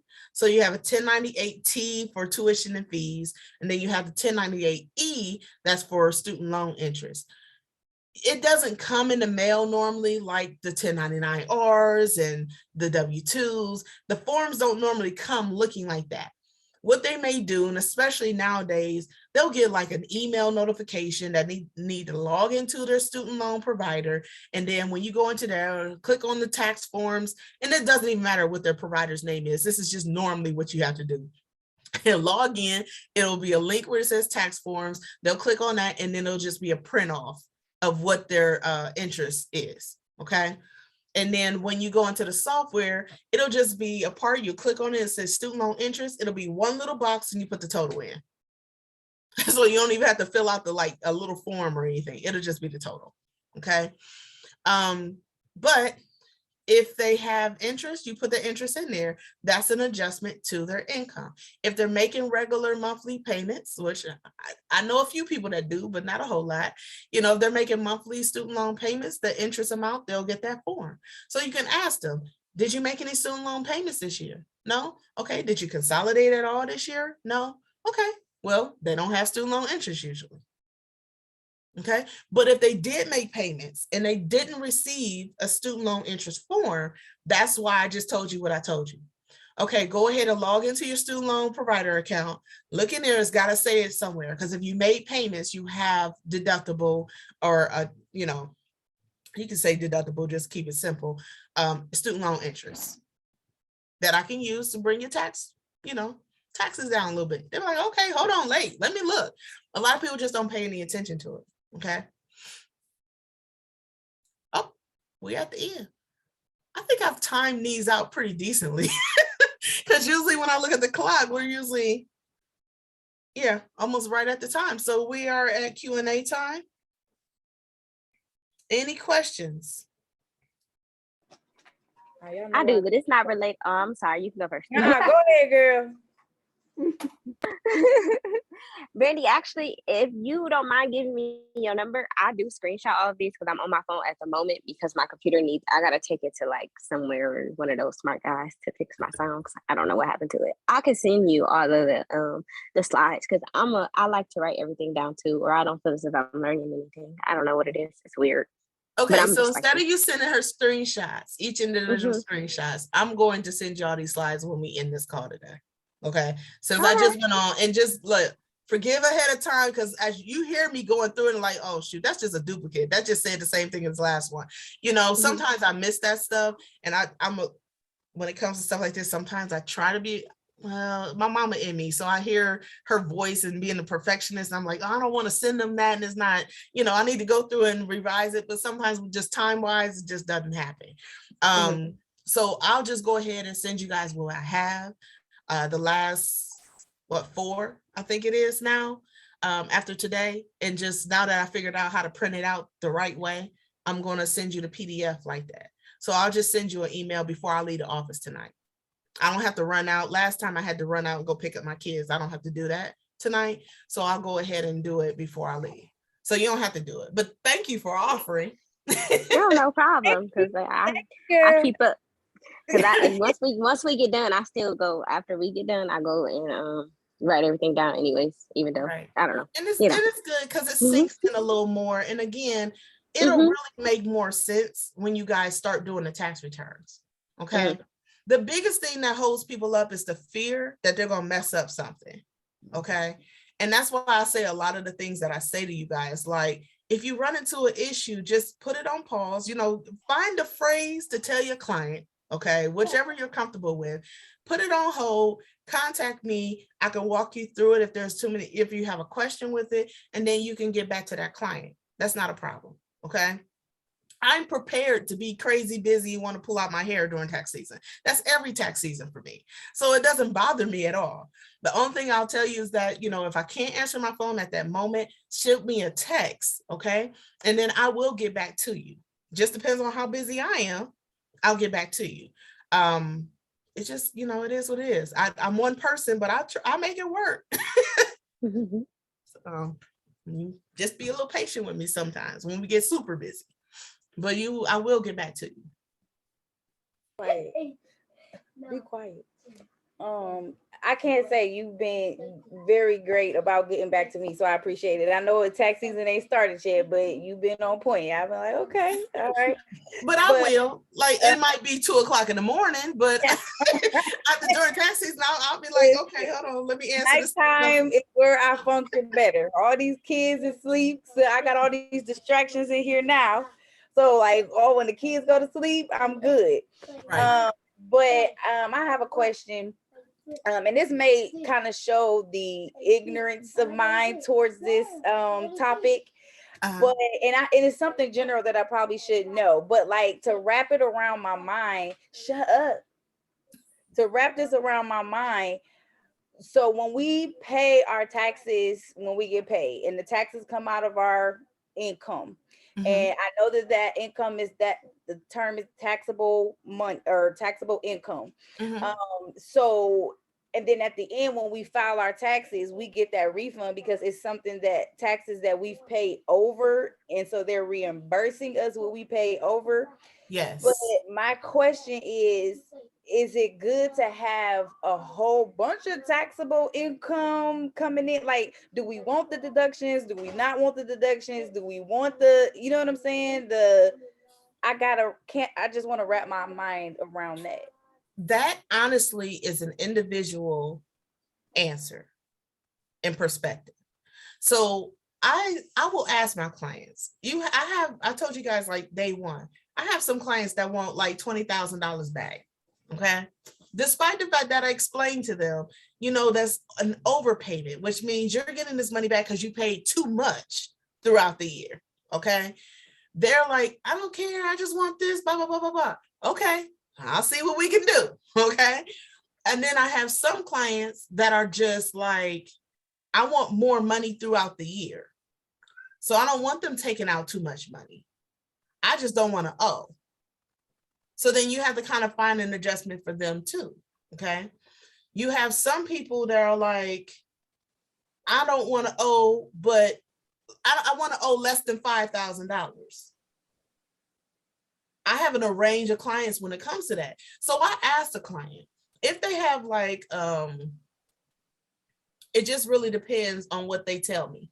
Sometimes they come in the door saying what they want, okay? If they're a new client and they haven't said it yet, I might ask them, what do you want to see happen at the end of this appointment? They'll tell me out, and this is all for new clients. They'll say, well, I just don't want to owe. Or, shoot, I want as much as you can give me, Joy. I'm like, okay. Well, I'm definitely going to do that. So depending upon the situation, deductions, the more deductions may get them back more money. But also the more deductions, especially as a business owner, may mean they don't make any money. Okay, let me back it up, Brandy, because like, for instance, and I ain't trying to hold the class up. So no, it's fine. We still got time. Technically, it doesn't end at 8:30 anyway. So technically, like, say for instance, you're a business owner and you want to buy a house in the next couple of years. First of all, as the tax professional, I'm going to find that out. I want to know what your next 2 years projection looks like for you. Because if I deduct too much and it's going to show that you made like $15,000, although you could have made 60, your gross income is like 60, 70,000 or higher. And then I can deduct everything. I can deduct 99% of your income if I really wanted to. because I'm a tax deduction specialist. I will find the deductions wherever they are. Is it wise to deduct 99% of your income? No, not if you're trying to buy a house eventually, or you want to buy a car and you're only a business owner, you're self-employed. If you have another W-2 and you're self-employed, then maybe you want to take a loss in your business so that you can bring down your overall taxable income. It really is different for every single person. Not only different from their income information and their specific situation, but it's different from their perspective too. I guess I never looked at it as a person coming in saying, oh, I want you to give me the max, or I don't want to, I just figured it is what it is. Like whatever you hand them, that person hands you, it is what it is. Like it is in most cases, but a lot of times they don't realize if they do have deductions that they don't realize they have. It's my job to inform them that this is deductible, that's deductible, these things are deductible. Now, they don't always come in the door saying, well, I know I can deduct my home office space or part of my utilities and things. It comes from somebody who's actually done some research or somebody told them, you can deduct part of your home expenses. Then you have to explain that to them. Okay, well, yes, you can. That's right. If they meet certain qualifications and they can do a portion of it, not all of it. You're not going to deduct all your rent. You're going to deduct a portion of your rent. Okay, we'll get into that stuff later, but that's where we have to explain and, elaborate on what they think they know. Okay, because sometimes they know, and sometimes they think they know, sometimes they don't know at all. Yeah, it just depends on that particular client. I just get to the point where I just say, I customize all my tax returns. And that doesn't mean I make up stuff, because some people customize the tax return where they just putting in numbers and making it look good. I don't do that. I take your actual information, okay, and I take actual documentation, and then I make it work for them. Now, are there times where I say, you know what, we could deduct that, but it's probably not wise to deduct that too and leave it alone? Yeah, okay. We could do your home office space, but if I do that and it deducts you down, it's going to lower your refund at this point. Then they'll be like, yeah, let's not do that. We've already hit the max. Anything less than this is going to start lowering it down.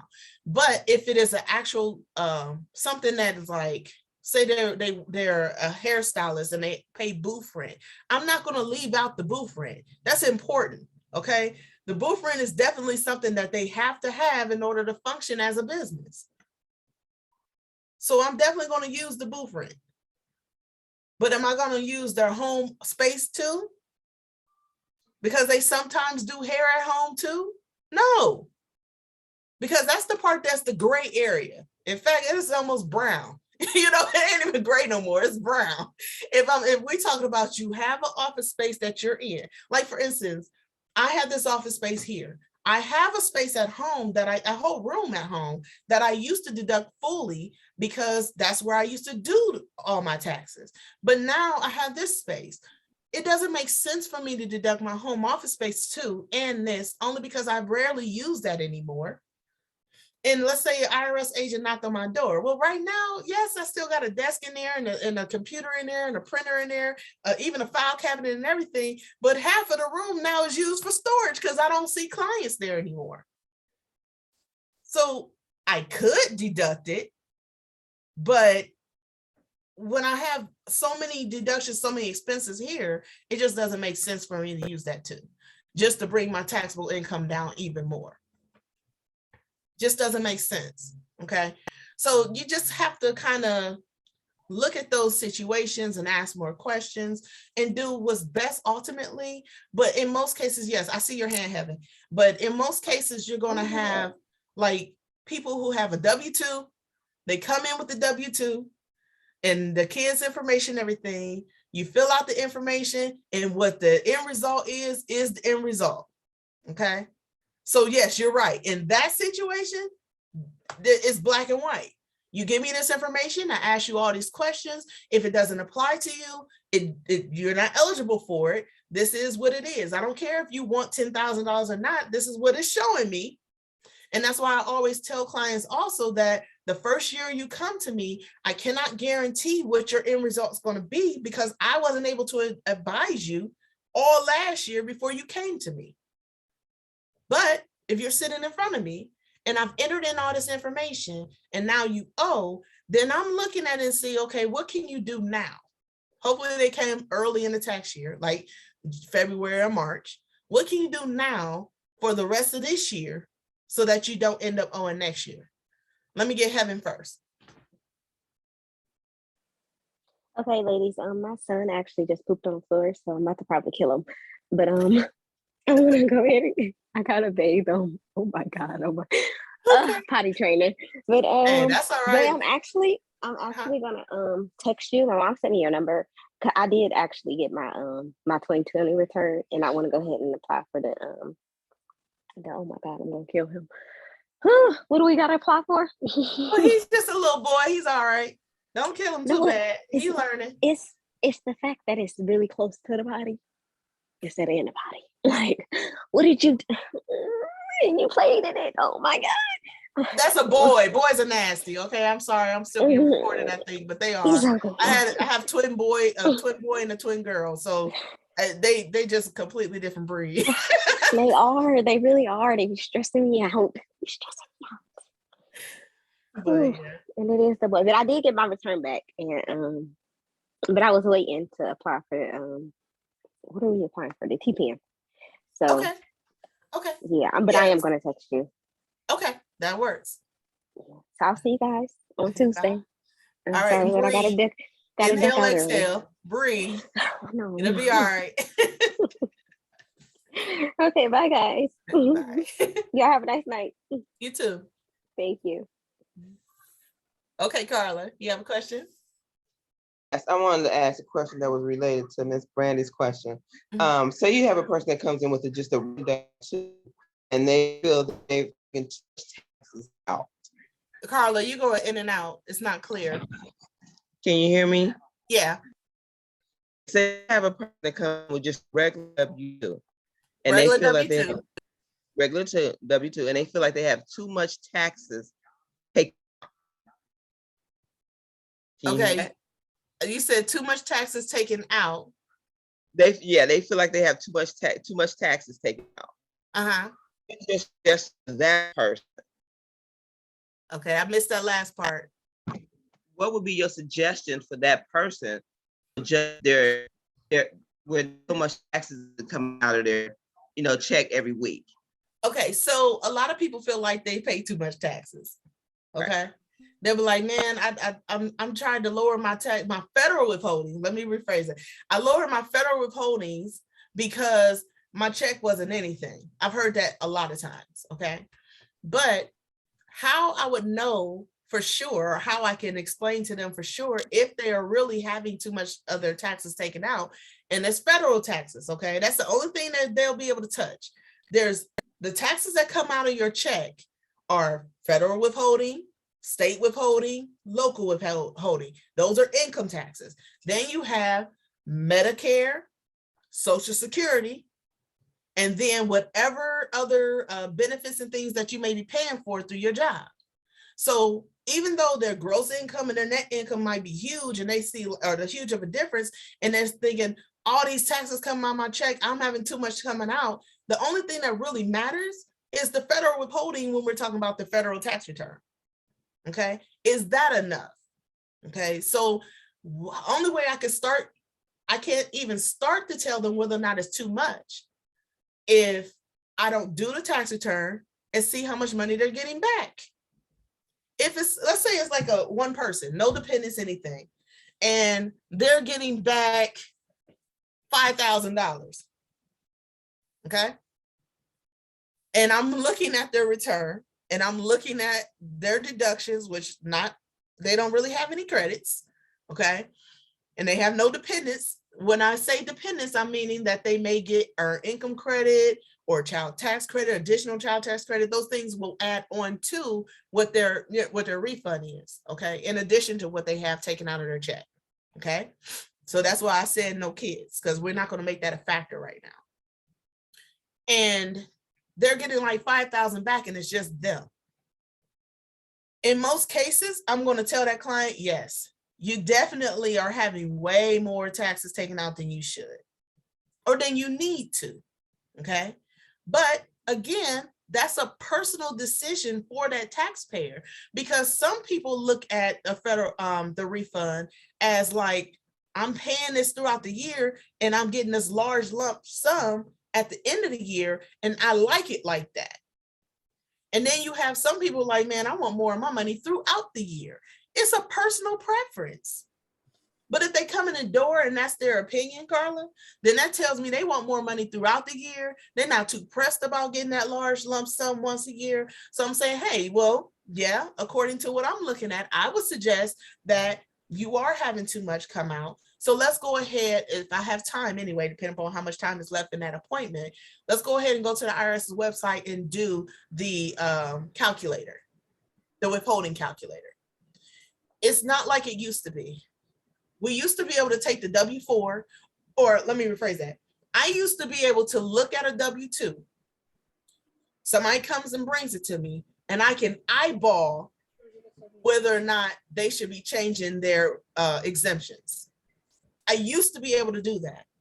But after 2018, when they made all those different changes to not having exemptions anymore, I think for like 3 years straight, they kept changing the W-4, which is the withholding form. And now it's so complicated because it's based off of all the different tax credits, all the different tax codes. Exemptions are no longer even a factor. It's filing status, is how much money you made, is if you had multiple jobs, if your spouse had a job, how much, if you have self-employment income added into all that. Like, there's so many different factors now. There's no way I'm going to eyeball that. So let's go to the IRS's website and do the actual estimator. Okay. It'll ask them, especially at the beginning of the year, it'll ask them how much money do they make, how much was on your last paycheck stub, how many weeks are left in the year, and it'll ask them all these other factors, like do they have children, what's the ages of the children. It takes about 15 minutes, 15 to 20 minutes to fill it out thoroughly. Okay. It's actually a link on my website.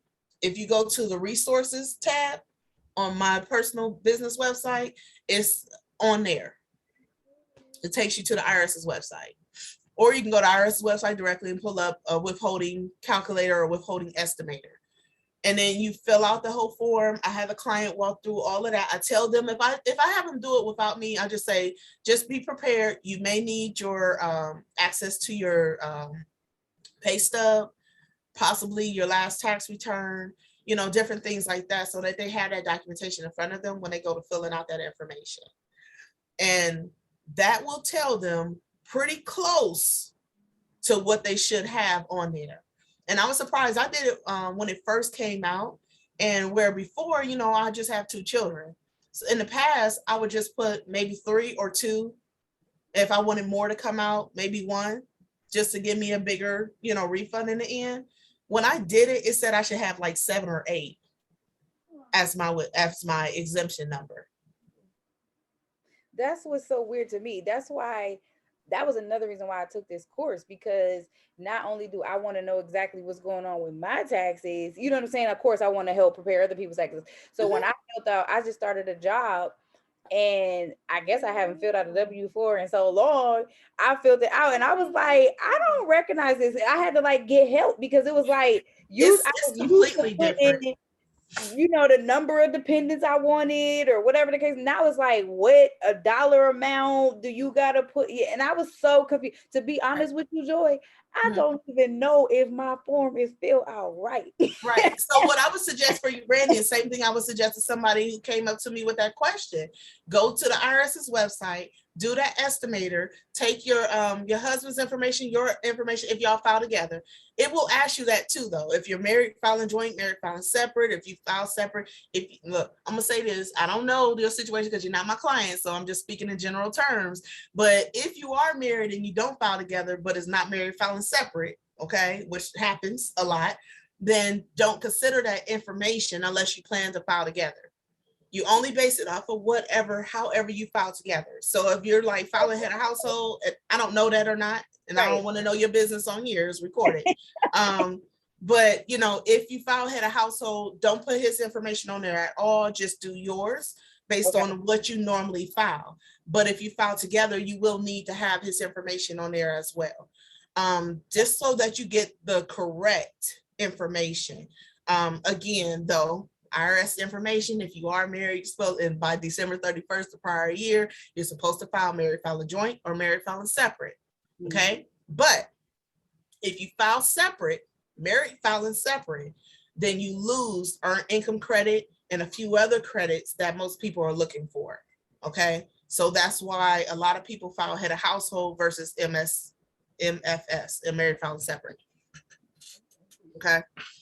As I said, don't answer that because I don't want to know for sure. And I don't want you answering that question because nobody's business. But just so I'm throwing that out there. And that's not just for your knowledge, it's for everybody's knowledge that there's reasons why people tend not to file together, although they should. So, but yeah, it's very complicated. And I don't even try to eyeball it anymore at this point. I just say, look, let's go to IRS website, fill out this information. And since it does take 15, 20 minutes, a lot of times I'll send the client there. It does walk them through it, but they do need to have that information in front of them. So even if I do it with them, I still need that information. I need to know what your pay stub looks like. I need to know, all these other questions. And if you're not my personal client, I don't know that information, So, did you have another question, Carla? No, I do not. Thank you. Okay. All right. Stacy, Nina, Jennifer. Jennifer, you might be quiet. I don't see you. I'm here. Okay. So, but yeah, so that's pretty much that. Let me see where we're gonna be. Can't remember what's next. Hold on. I had my drive pulled up. Let's see what's in the next section.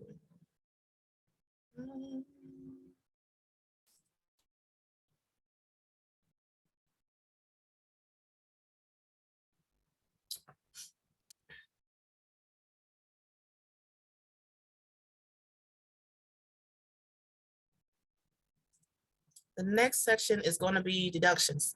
Okay, so then we'll actually go into deductions, standard deduction, itemized deductions, all of that good stuff. So I've been trying to say, when I say adjustments are not deductions, expenses are expenses. They're not, well, they are deductions, but not between standard and then itemized. And then you have business expenses that technically are deductions, but they just go in different places. But yeah, standard and itemized deductions. I would tell you now, just so you have a heads up, most people now who used to itemize can't itemize anymore because they don't have enough itemized deductions to be higher than the standard deduction. So most people now use the standard deduction. So that will make life a lot easier for us. The downside is people buy a house for the first time, become first-time home buyers, and they're like, they're so excited because they get to use their home as a deduction. And then I have to tell them, oh, nope, you don't need to use it. Well, what I buy a house for? They told me it was going to be this tax break and that tax break. No, it's not. The only thing you would have is, the mortgage interest and different things like the taxes you pay on the house, but that goes into itemized deductions. So if your standard deduction is double and all of that stuff that you would put in itemized does not add up to it, then you don't use it. You'll only be using a standard deduction. So that should be real easy when we go through that. We'll concentrate hopefully more on standard deductions, but I will go through itemized deductions so you know what does or what could be on that list. So, all right. I think, we're past time, y'all. You should have stopped me before I started talking about that. All right. Is there anything else you guys have questions about?